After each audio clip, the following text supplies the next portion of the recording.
야, 우리나라는 토지가 좀 작지만 미국은 큰 토지죠. 광활한 토지입니다. 한 수만 평의 땅들을 경영하는 그런 농부가 있었는데요. 어느 날 저 들판에서 불이 난 겁니다. 들불이죠. 그 불이 막 타면서 기세에 바람에 따라서 막 밀려오는 겁니다. 심어놨던 농작물이 막 타기 시작합니다.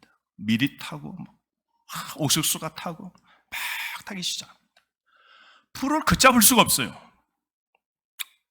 익어가는 모든 것을 태우기 시작하는데 그 불이 점점 다가옵니다. 드디어 그렇게 되지 말아야 되는데 창고가 불타버립니다. 그 불이 넘어서 집을 태웁니다. 농기구를 다 태워버렸어요. 모든 걸 태웁니다. 어쩔 수 없이 뒤늦게 도피 피난처처럼 피하여 나오게 됩니다. 한참 지났을까요? 하루가 지났을까요? 자기의 땅, 자기의 집, 자기의 농장 와서 둘러봅니다. 완전히 잿더미입니다. 새까맣게 된 것에 연기만 송송 피어오릅니다. 발로 턱턱 밟는 곳마다 시커먼 재가 풀풀 날립니다. 망연자실이죠. 눈물이 뚝뚝 떨어지죠. 그런 가운데 큰 자기의 정원이 있는 나무 밑에 그 나무의 밑에 있는 생채기랄까? 타다 남은 시커먼 나무가 보이는 겁니다. 그래서 그걸 발로 툭 하고 찼습니다. 그랬더니요, 깜짝 놀라게 그걸 발로 차서 걷어내었더니 그 속에 살아있는 뿅아리들이 삐약삐약삐약 하면서 막 흩어지는 겁니다. 보았더니요, 집에 키우는 암탉이 불이 막 밀려오니까 그 뿅아리를 다 감싸면서 있었는데 연기가 다가오고 불이 지나갈 때에도 자기가 그 뿅아리를 꼭 안고 보호하여 그 생명을 지켜주고 있었던 것이죠. 너무 놀라는 거죠. 자연도 하물며 어미라면 그 새끼에게 생명을 공급하는 본능이 있는 것이죠. 마찬가지로 여러분, 아버지 하나님, 우리의 아버지 하나님, 자녀인 우리를 보호하시되 공급해 주시고 지켜주시는 것 여러분 알고 계십니까? 우리를 향한 하나님의 공급, 그 베푸심은 얼마나 놀라운지 성경에 곳곳에 기록되어 있죠. 여러분이 갖고 있는 성경을 딱 한가운데를 딱 이렇게 펼치면 시편일 겁니다. 거기서 오른쪽으로 좀 지나 바로 시편 23편을 만나게 됩니다. 그 23편을 보면 아름다운 시인데요, 하나님이 누구이신가 설명하고 있습니다. 여호와, 그분은 우리의 목자라고 말씀하지 않습니까? 목자이신 그분은 양 같은 우리를 개별적으로 아시고 우리를 돌보아 주시고 우리를 완벽하게 사랑하시고 우리의 모든 필요를 채워주시는 목자이시죠. 양 같은 우리는 스스로 부양할 수 없고 스스로 보호할 수 없고 스스로 구원할 수 없는 연약한 동물 같은 존재이죠. 아주 연약한 짐승이 양입니다. 시편 23편은 양이 항상 안전하고 보호되는 울타리가 있는 지역에 있었던 것은 아니라는 사실을 보여주죠. 양들이 어떻게 해요? 방목되어 있습니다. 거칠은 들판 광야에 노출되어 있습니다. 양들이 대부분 광야에서 시간을 보내었고 그래서 그들의 생존은 절대적으로 목자에게 달려 있었던 겁니다. 시편 23편 이 시는 광야에서 양들이 생존하는 것에 대해서 말씀하고 있죠. 양들이 광야에서 살아남는 것을 보여줍니다. 여러 면에서 여러분 시편 23편을 보면 꼭 우리의 상황을 말씀하고 있는 것 같습니다. 보십시오. 죄인은 어디에 삽니까? 죄의 광야에 삽니다. 우리는 하늘 본향 갈 겁니다. 이 땅의 사막과 광야 같은 이 세상은 죄의 광야입니다. 그리스도인으로서 이 세상은 신앙을 갖고 살기가 힘들죠. 거칠고 위험하고 험한 광야입니다. 우리가 살고 있는 이 시대는 믿음을 지키기도 위험합니다. 뿐만 아닙니다. 우리 일생 동안 우리는 이 광야에 사는 동안 질병이 찾아옵니다. 고난이 옵니다. 낙심의 문제를 만납니다. 마음이 떨어집니다. 낙담되죠. 경제의 하락을 뉴스를 통하여 듣게 되며 피부로 실감합니다. 그래서 어떤 가정은 역경을 이 순간 만나기도 합니다. 또 살아가는 동안 유혹도 있죠. 우리의 생존을 이처럼 위협하는 이 광야 속에 우리는 삶을 살아갑니다. 양들이 그래서 이런 세상에서 생존한다는 게 여러분 항상 쉬운 것은 아니지만 그래도 양은 목자의 안에 있는 양은 항상 생존이 가능합니다. 그 이유는 성경에 보배로운 약속이 되어 있기 때문입니다. 고린도전서 10장 13절 오늘 본문의 말씀 보십시오. 어떻게 읽으셨습니까? 마음으로 다시 주목하여 한번 읽어보실까요? 오늘 말씀 시작. 사람이 감당할 시험에는 너희가 당할 것이 없나니 오직 하나님은 미쁘사 너희가 감당치 못할 시험 당함을 허락하지 아니하시느니라. 그러나 시험 당할 즈음에도 피할 길을 내사 너희로 능히 감당하게 하시느니라. 여러분, 이 구절은 양인 우리가 광야에서 어떻게 해요? 살아남을 것이라고 약속하고 있죠. 왜요? 사방이 막힐 때에도 목자는 피할 길을 내어주신다 약속하고 있죠. 하나님은 우리에게 감당할 수 없는 시험을 허락하지 아니하십니다. 또한 직면한 그 시험을 견뎌낼 수 있는 힘을 공급해 주시는 분이 하나님이십니다. 하나님은요, 여러분 어떤 어려움과 시험 가운데서도 우리를 보호해 주십니다. 주님의 말씀을 굳게 의지하고 늘 삶 속에 믿음으로 조심하고 주님을 신뢰하게 되면 주님께서는 우리를 끝까지 지켜주십니다. 할렐루야. 그러나 여러분, 우리가 이 세상 광야에 사는 동안 우리가 인생길을 잃어버리고 믿음을 잃어버린 자들이 그렇게 된 건 하나님이 그들을 길 못 찾도록 가두어 두신 것이 아니라 그들이 하나님을 버리고 스스로 인생의 길을 찾아갔기 때문입니다. 그러므로 여러분, 하나님께서 더 피할 길을 내시느니라 그렇게 말씀하셨으므로 우리는 목자이신 하나님을 충실히 따라가야 됩니다. 내 인생에 피할 길을 내시는 그 하나님, 피할 길을 내시는 쪽으로 우리는 걸어가야 됩니다. 그게 생명의 길입니다. 그게 좁은 길이에요. 그게 천국의 길입니다. 그게 구원의 길이죠. 하나님은 반드시 피할 길을 내시기 때문에 여러분 지금 막혀도 믿으셔야 됩니다. 그래서 하나님에 대한 우리의 신실함이 필요한 것이죠. 하나님을 신뢰하고 여러분 하나님을 믿고 하나님을 끝까지 믿음으로 따르는 자에게 공급하시겠다고 약속하신 게 시편 23편 5절 6절 말씀이죠. 여러분 잘 알 겁니다. 주님께서 내 머리에 향기로운 기름을 발라주신답니다. 구약의 기름은 뭘까요? 성령입니다. 항상 하나님이 성령의 은혜를 우리에게 공급해 주십니다. 뿐만 아니라 원수 앞에 내 잔이 철철 넘치도록 채워주십니다. 이 놀라운 복이죠, 여러분. 아무 먹을 것 없는 곳에서도 목자는, 아버지는 자녀에게 풍성한 잔치의 상을 차려주십니다. 경기 상관없어요, 여러분. 우리 인생에 문제가 크고 어렵고 힘들어도 상관없어요. 그 아버지가 차려주시는 초기적의 은혜가 있다고 약속하고 있죠. 뿐만 아닙니다. 진실로 주님의 선하심과 인자심이 내가 사는 동안 나를 따르도록 하나님이 지켜주십니다. 따릅시다. 하나님의 은혜와 자비, 그게 나를 늘 따라서 뭘 해도 하나님의 은혜가 있도록 만듭니다. 뭘 해도 하나님의 자비가 있도록 하나님이 쫙 울타리를 쳐주시는 겁니다.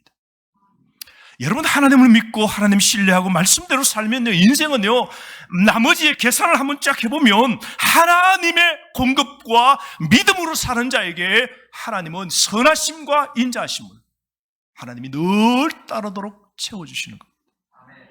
마지막은 뭐라 그랬습니까? 내가 여호와의 집에 영원히 살리로다. 여호와의 집이 어딜까요? 천국입니다. 미래의 약속은 뭡니까? 하나님의 집에 영원히 살 소망을 공급해 주시겠다고 하나님께서 말씀하셨죠. 정말 놀라운 겁니다. 여러분, 구약시대에 보십시오. 이스라엘 백성들이 광야로 들어가게 됩니다. 출애굽기 16장 말씀에 보면 광야는 곡식을 심어 거둘 수 있는 것 아닙니다. 그래서 하나님은 광야에 이스라엘 백성에게 뭘 주십니까? 하늘의 양식, 만나를 주시죠. 그래서 이스라엘 백성은 전적 하나님이 공급해 주시는 하늘의 양식, 그 만나를 먹음으로 매일매일 그렇게 살아갔던 겁니다. 근데 여러분, 출애굽기 그 16장 하나님이 만나를 공급해 주시는 그 사건을 가만히 보면서 우리는 하나님의 공급하심에 대해서 세 가지를 우리는 발견할 수 있습니다. 그래서 하나님의 공급하심에 대해서 세 가지를 가르쳐 주시는데요, 오늘 이 아침 이 세 가지를 알기를 원합니다. 첫 번째로, 하나님의 공급하심은 우리에게 순종을 가르쳐 줍니다. 따라합시다. 순종. 우리가 하나님의 공급을 원한다면, 여러분, 오늘 이 어렵고 힘든 오늘 이 삶 속에서 우리가 하나님의 은혜, 하나님의 복을 받기를 원한다면 우리가 하나님의 말씀 들은 대로 행해야 됩니다. 아멘. 그래야 여러분 복 받습니다. 오늘 복 받는 오늘 비결을 말씀드리는 겁니다.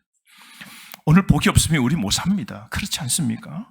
우리가 하나님의 축복을 받기를 원한다면, 여러분께 묻습니다. 하나님의 축복을 받기를 원하십니까? 그렇다면 하나님께 뭐 하셔야 됩니까? 순종하셔야 됩니다. 따릅시다. 하나님께 순종해야 합니다. 여러분, 하나님께서는 이스라엘 백성에게 무엇을 해야 하는지, 어떻게 해야 할 것인지 명령하셨죠. 이스라엘 백성들에게, 그 장막 속에 사는 사람들에게 아침이 되면 나가서 한 사람이 한 오멜씩, 오멜이 이게 치수인데요, 2.2리터입니다. 그러니까 한 사람이 2.2리터를 담아서 가져와서 먹으라 명령했습니다. 한 사람이 얼마요? 2.2리터 한 오멜씩 가져와서 먹으라 하나님이 명령했습니다. 그러면 나가서 얼마를 거둬야 돼요? 쫙 깔렸어요. 200만 명입니다. 200만 명의 사람들이 제먹기 위해서 광야로 장막 텐트 친 자리에서 이제 밖으로 나가겠죠. 그래서 한 사람이 나갈 때 얼마를 거둬야 돼요? 더도 안 되고 덜도 안 돼요. 덜 거둔 것 하나님이 풍성하게 채워주시겠죠. 그런데 그 말씀대로 순종했을 때 그들은 그 만나를 먹었습니다. 2.2리터를 먹었습니다.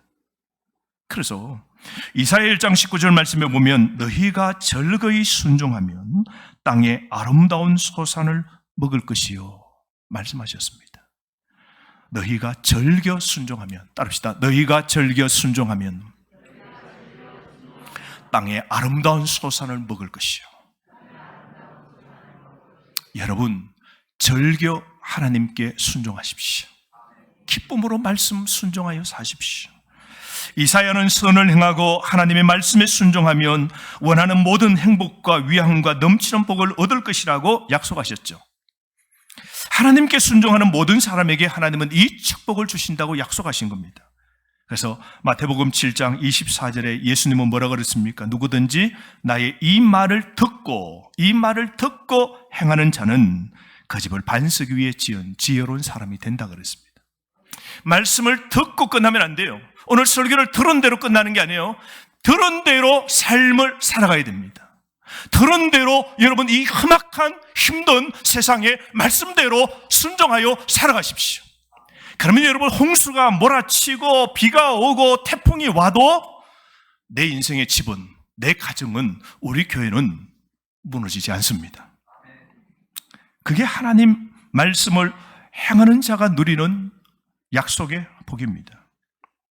그러므로 사랑하는 성도 여러분, 하나님께 순종하는 게 최고의 보험입니다.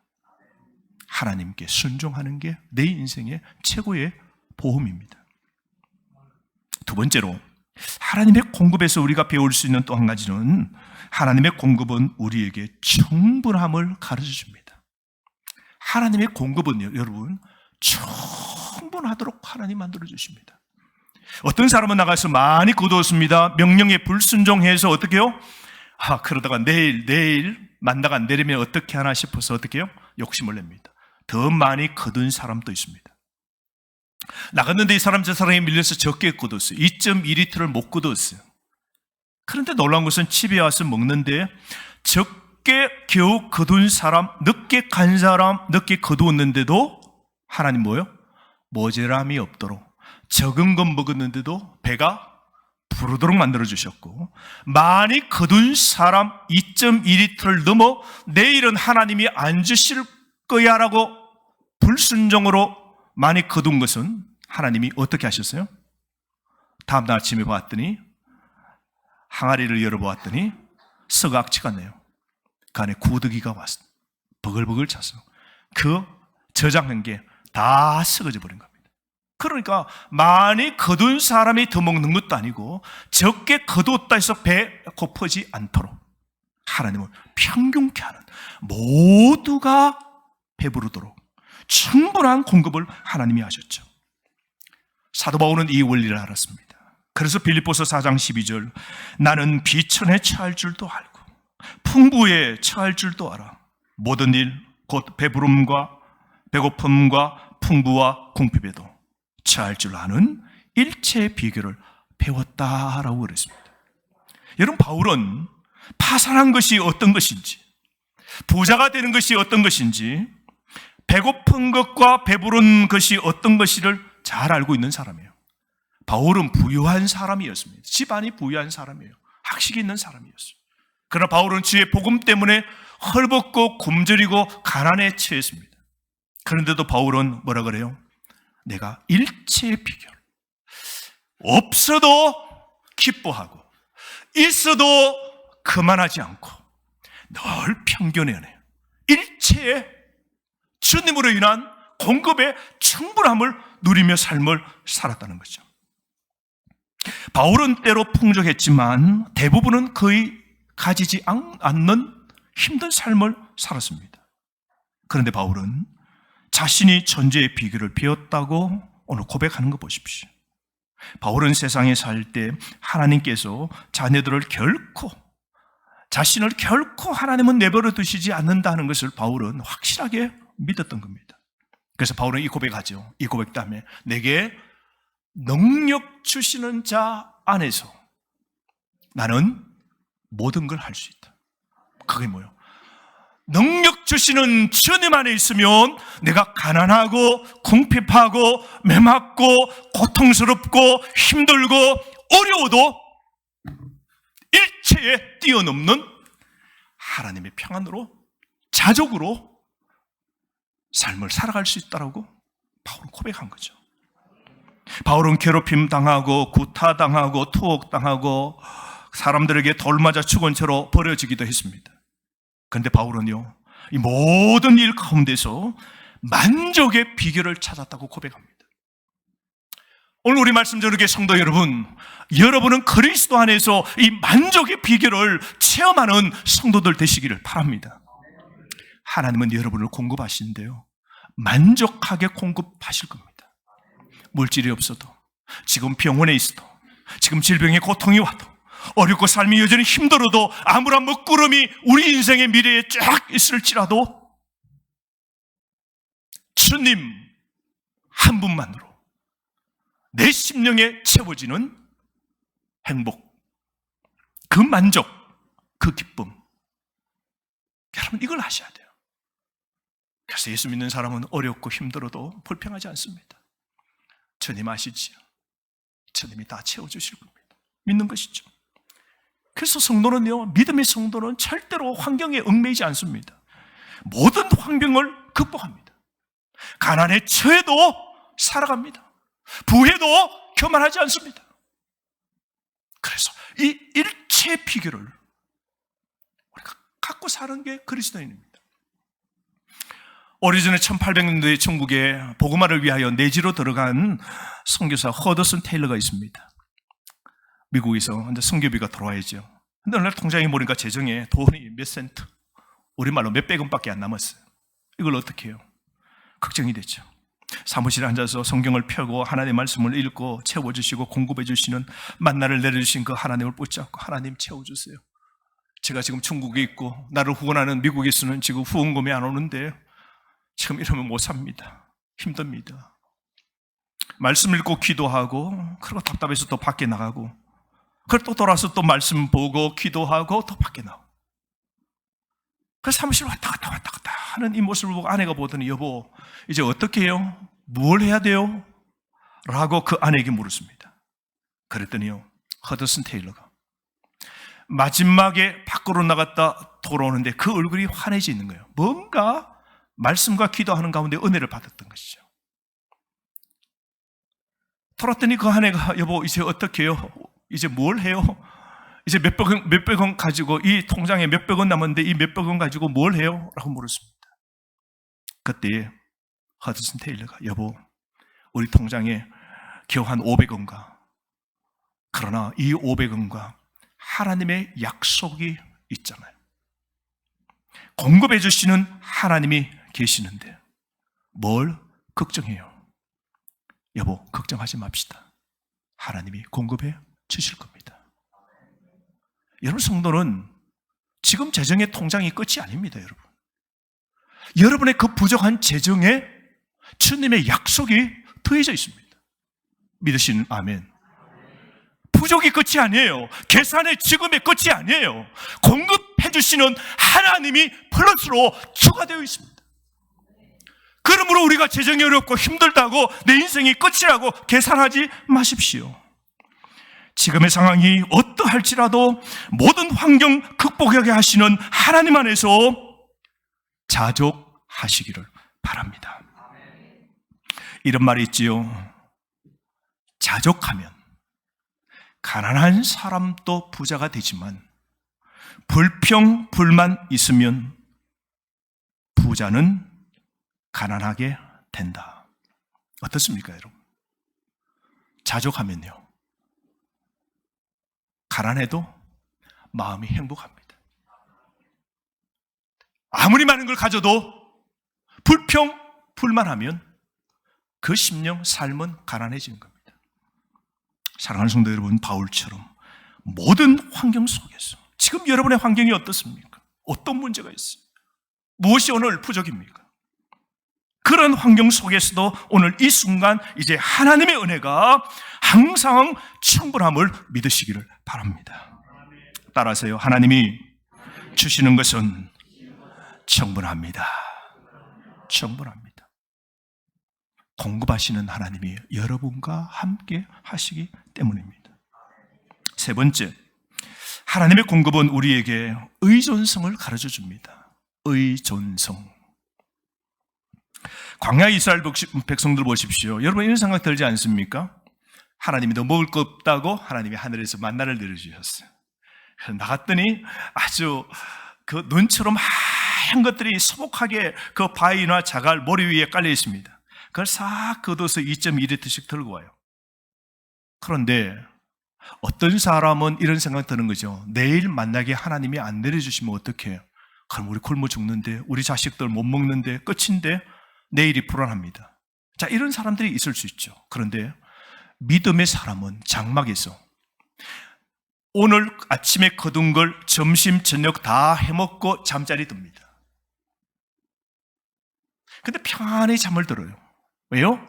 내일 아침 하나님이 내려주실 걸 믿을 때 오늘 그 밤에도 두 다리 뻗고 평안히 잠에 들 수 있는 것이죠. 마찬가지로 여러분 우리는 하나님을 항상 의지해야 됩니다. 여러분 신생아 갓난 아기는 스스로 먹을 수 없잖아요. 부모가 다 공급해 줘야 되죠. 아기가 엄마의 젖을 의존하는 것처럼 우리 하나님의 자녀는 하나님의 공급하심을 의존해야 됩니다. 한 번이 아니라 배가 고플 때마다 하나님은 이스라엘 백성의 필요로 하는 것을 보십시오. 날마다 몇 년 동안요? 몇 년 동안? 40년 동안 하나님께서 먹을 걸 다 공급해 주셨습니다. 여러분 우리가 하나님을 신뢰할수록 하나님의 관대함을 더 많이 발견하게 될 겁니다. 그러므로 여러분 이스라엘 백성들 불신하는 사람은 비축의 어리석음을 실행했죠. 불안하니까. 내일 안 내리면 어떨게 하고 2.2리터 이상씩 4리터, 5리터, 6리터씩 다 걷어왔습니다. 추가로 몰래 보관해 두었습니다. 많이 내일, 그 다음날, 이튿날, 사흘날 먹을 것까지 비축해 두었습니다. 그랬더니 그거 어떻게 해요? 다음날 아침 먹지도 못하고 다 어떻게 됐어요? 구더기가 피고 썩어 악취가 납니다. 그때 여러분 얼마나 부끄러움 당했을까요? 몰래 먹으려고 그래도 믿음의 백성인데 사람 표 안 나게 많이 거두었겠죠. 더 많이 거두었겠죠. 몰래 들고 와서 자기 텐트에 들어와서 장막에 들어와서 몰래 숨겨 항아리에 뒀겠죠. 근데 다른 아침 있는 만큼 더 많은 만큼 썩었을 때 악취가 나잖아요. 그 악취가 텐트 주변 밖으로 퍼져나갈 때 얼마나 부끄러움 당했을까요? 사랑하는 성도 여러분, 하나님을 우리가 저축에 대한 신뢰가 아니라 하나님을 매일 신뢰하기를 원하십니다. 그러므로 우리의 진정한 독립은 오직 하나님께 의존할 때만 오는 겁니다. 어느 방직 공장에 말이죠, 일을 하는데 방직 공장에는 실을 뽑아내잖아요. 그래서 목화에서 아주 가는 실들을 전부 다 뽑아내고 그 실들을 꼬아서 좀 중간 실, 또 굵은 실들을 만듭니다. 어느 젊은 아가씨가 방직 공장에 취직을 했습니다. 방직 그 기계 앞에 서서 그 기계 한 대 전부 다 그 실을 뽑는 걸 이제 그 앞에서 지키면서 이제 그 일들을 하게 됩니다. 근데 그 방직 공장에 취직했을 때 그 회사에 안내문 하나가 있었는데요. 그건 일하다가 방직 기계의 실이 엉키면 작업 반장을 불러라. 그걸 가르쳤고 그게 문구가 적혀 있는 겁니다. 실이 꼬이면 누굴 불러라고요? 작업 반장을 불러라. 빨리 작업 반장을 불러라. 그렇게 듣고 큰 기계 앞에 섭니다. 실들을 막 뽑죠. 막 뽑니다. 수십 개의 가닥의 작은 실들을 전부 다 뽑아서 그걸 쫙 모아서 하나의 실로 이제 만들어 나오는 거죠. 근데 갑자기 여기 있는 실이 엉켜 꼬여지기 시작했습니다. 한 번 꼬이더니 이 기계가 막 이쪽 줄이 막 라인이 다 꼬여지기 시작했습니다. 이자가 일하는 게 아니에요. 자기가 보고 최선을 다해서 그 꼬여진 실을 풀려고 최선을 다합니다. 땀을 뻘뻘 흘리면서 최선을 다해요. 도무지 안 됩니다. 그러면서 이 실은 더 꼬여지기 시작하면 더 일들이 만들어지는 이 실들은 전부 다가 쓸 수 없을 만큼 계속 꼬여지기 시작합니다. 최선을 다해서 안 되다가 이 사람이 생각이 납니다. 누구요? 책임자가 생각납니다. 그래서 작업 반장이 생각나는 거죠. 그 손을 들고 반장님이 쫓아왔습니다. 반장님이 보러 보는데 막 반장이 좀 얼굴이 화가 났어요. 근데 이 처음 취직한 아가씨가 말을 합니다. 반장님, 그게 아니고요, 저 최선 다했어요. 꼬여진 이 실 제가 푼다고 최선 다했거든요. 땀 흘리면서 최선 다했는데 이렇게 됐어요. 제가 놓은 것 아니에요. 그냥 가만히 있었던 거 아니에요. 제가 최선 다했어요 라고 했더니요, 더 화를 내면서 말하는 겁니다. 아니, 그게 아니라 내가 뭐라고 그랬어? 실이 엉키면 나를 불러라고. 나를 부르지 않으니까 더 실이 지금 꼬여서 엉망이 되었잖아. 나를 빨리 부르는 게 최선인데 최선을 다하려면 빨리 나를 불러서야지. 나를 부르지 않고 혼자 일하다가 이 실 탈에 전체가 지금 다 못 쓰게 되었다.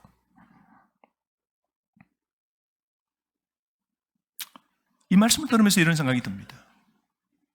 우리가 정말 우리 삶에 우리가 최선을 다하기를 원한다면 반드시 빨리 하나님을 찾고 그 하나님을 의지해야 됩니다. 우리 인생의 최선과 최고의 방법은 인생이 꼬여졌을 때에, 힘들 때, 어려울 때 빨리 하나님을 찾고 그 하나님이 풀어주심을 우리는 기다려야 되는 겁니다. 여러분 인생에 그 어떤 것이 꼬였습니까? 자녀가 꼬이고 남편이 꼬이고 내 마음이 꼬이고 내 경제가 꼬이고 내 관계가 꼬이고 삶의 문제가 꼬이고 엉망일 때, 그때 다 푸시는, 인생의 모든 문제를 푸시는 그 하나님을 의지하고 그 하나님께 빨리 도움을 요청할 때 우리 인생은 빨리 풀리는 겁니다. 여러분이 풀리는 인생 되기를 바랍니다. 여러분이 스스로 인생을 풀고 인생의 해답과 인생의 일들을 하면 할수록 그 인생은 계속해서 마지막에는 풀 수 없이 인생이 꼬여져 버리는 겁니다. 영적인 원리대로 살아야 돼요. 인생이 풀리고 인생이 해결되고 인생이 잘 되는 인생이 되려면 빨리 하나님을 찾고 그 하나님을 의지해야 됩니다. 지난 한 주간 여러분 어렵고 힘들 때 얼마나 하나님 의지하셨습니까? 하나님 도와주세요. 하나님 힘주세요. 하나님이 일할 때에 하나님이 힘주십시오. 얼마나 하나님을 의지하면서 주의 일과 하나님이 여러분이 맡겨주신 일들을 합니까? 하나님을 의지하지 않으면 매듭이 풀리지 않습니다. 계속해서 그 인생은 꼬이는 인생, 결국 그 지나가는 인생 삶은 전부 다가 버려야 될 인생이죠. 후회요, 죄요, 악이요, 그 모든 것은 쓸모없는 인생입니다. 유익의 인생이 하나도 안 됩니다. 유익한 존재로 부름받은 우리가 무익한 존재가 되어져 버리는 겁니다. 그러므로 여러분, 하나님의 공급하심을 받기 위해서 꼭 필요한 것은 전적으로 하나님을 의지하여 살아가야 됩니다. 우리는 이스라엘 백성이 광야에서 거주하는 것을 보면 구원의 계획이 얼마나 완벽하게 예시되어 있는지 알 수 있습니다. 그들의 구원자 모세는 이집트에서 종살이해서 이스라엘 백성들을 해방시켜 주셨죠. 하지만 그 광야 이스라엘 백성들에게 먹여주시고 입혀주시고 공급해 주신 분은 누구십니까? 공급의 하나님이셨습니다. 여러분, 요한복음 6장은 35절 말씀에 보면 목자이신 예수님이 이렇게 말씀하셨습니다. 나는 생명의 떡이니 내게 오는 자는 결코 저리지 아니할 터이요. 여러분, 예수님께 가십시오. 예수님을 영접하십시오. 그 예수님을 먹으십시오. 그 예수님 말씀대로만 사십시오. 결코 줄이지 않도록 해주실 겁니다. 나를 믿는 자는 영원히 목마르지 아니하리라. 목자 되신 하나님은 우리의 생명의 떡입니다. 우리를 먹이십니다. 우리를 입히십니다. 여러분이 자녀를 양육하고 여러분이 자녀를 기르시고 여러분이 자녀를 키우십니까? 여러분이 분가한 자녀들의 인생을 얼마나 책임져 주십니까? 하나님을 의지하고 하나님께 도움을 요청하고 그 하나님이 공급하시고 채워주시도록 주님만 의지하는 하늘에 내려온 그 빵 그리스도를 의지하는 믿음의 삶을 살아가시기를 바랍니다. 그럼 오늘부터 하나님을 의지하십시오. 잠언 3장 5절 6절 말씀에 너의 마음을 다하여 여호와를 신뢰하고 너의 명철을 의지하지 말라. 너는 범사의 그를 인정하라. 그리하면 내 길을 지도하시리라. 우리 인생을 지도해 주시는 분이 누구라고요? 하나님이십니다. 우리가 인생 잘 사는 방법은 딱 한 가지입니다. 지도하시는 하나님 말씀대로 살아가면 돼요. 내 생각과 내 방법과 내 지혜로 사는 것 아니고 여호와를 신뢰하고, 아멘. 여호와 하나님을 의지하고, 아멘. 여호와 하나님은 온전히 믿고, 아멘. 그렇게 살아야 돼요, 여러분. 그래서 믿음대로 살고 신앙대로 살고 말씀대로 순종하여 살면 인생을 총결산해보면 마지막에는 남는 인생이에요. 풍성한 인생이 되도록 하나님이 해주시는 겁니다. 그래서 우리 인생은 하나님께 맡겨야 됩니다. 전적인 순종이 필요한 것이죠. 그러므로 여러분, 아브라함 보십시오. 아들을 잡으려 모리아 산으로 올라갑니다. 그때 아브라함은 불을 가지고 칼을 들고 갑니다. 종들은 두고 이제 아들을 데리고 올라가는데 똑똑한 아들이 한 18살 되었을까요? 아들이 묻습니다. 아버지, 지금 제물을 불로 태워서 제사 드리는 번제 드리러 가는데 양은 어디 있습니까? 제사 제물은 어디 있습니까? 묻습니다. 그때 뭐라 그래요? 그 마음이 어떻겠어요? 아버지가 너다. 내가 오늘 너 잡을 거다. 이 말은 참아 못하고 불과 칼은 다 준비되어 있는데요. 아들이 묻습니다. 제사 드릴 제물 양은 어디 있습니까? 묻죠. 그때 그 아브라함 아버지 마음이 어떻겠어요? 내가 오늘 너를 잡으러 간다. 너를 하나님께 바치려고 한다. 이 말은 못합니다. 근데 그 마음이 찢어질 때 그 아브라함이 그렇게 묻는 아들에게 대답한 게 무엇입니까? 야, 아들아, 걱정 마라. 저 꼭대기 산 위에 하나님이 제사 제물 양을 준비해 놓으셨다. 아브라함은 저 꼭대기 내 아들을 제사 드린 후에 미래에 하나님이 다른 피할 길을 하나님이 준비해 놓으셨다. 아브라함이 이걸 믿고 자녀에게 말합니다. 너 걱정 마라. 걱정 근심 마라. 하나님이 다 준비해 두었다. 이게 뭡니까? 여호와 이레입니다. 따릅시다. 여호와 이레. 하나님이 다 준비해 두셨다는 겁니다. 여러분이 오늘 무엇이 필요합니까? 미래에 어떤 것이 필요합니까? 안절부절하고 두렵고 오늘 생명에 위협이 있고 힘들 때 여러분 걱정 마세요. 저 꼭대기에 저 미래에 하나님이 다 예비해 두셨습니다. 공급해 주시는 하나님이 여러분의 편입니다. 믿음으로 순종하고 하나님을 의지하고 그 하나님의 채워주심은 풍요합니다. 이걸 믿고 의지하여 사는 자에게, 하나님을 찾고 하나님을 의지하는 자에게 하나님은 풍성한 복을 더해 주시는 겁니다. 여러분 시편 34편 10절 말씀에 보면 참 재밌는 비유가 있습니다. 젊은 사자도 힘이 없고 배가 고플 때가 있지만, 사자도 늙은 사자가 아닙니다. 사냥을 가장 잘하는 젊은 사자도 사냥을 못해서 배가 고플 때가 있지만, 여호와를 찾는 자들은 갖가지 좋은 것을 모두 얻게 됩니다. 여호와를 찾는 사람은 갖가지 좋은 모든 복을 누리게 됩니다. 여호와를 애타게 찾는 사람, 여호와의 공급하심을 오늘도 바라고 구하는 사람, 오늘 이 어렵고 답답한 광야와 사막 속에서도 전적으로 공급해 주시는 그 하나님, 내 인생의 구원자 되시고 내 인생을 먹이시고 입혀주실 그 하나님을 의지하여 오늘 또 믿음으로 사는 자에게는 주님이 걸식하지 않도록, 배고파 쓰러지지 않도록 하나님이 채워주신다는 이 약속의 복을 붙잡고 힘차게 살아가시길 주의 이름으로 축복합니다. 오늘 이 주신 말씀 가지고 한번 기도할까요?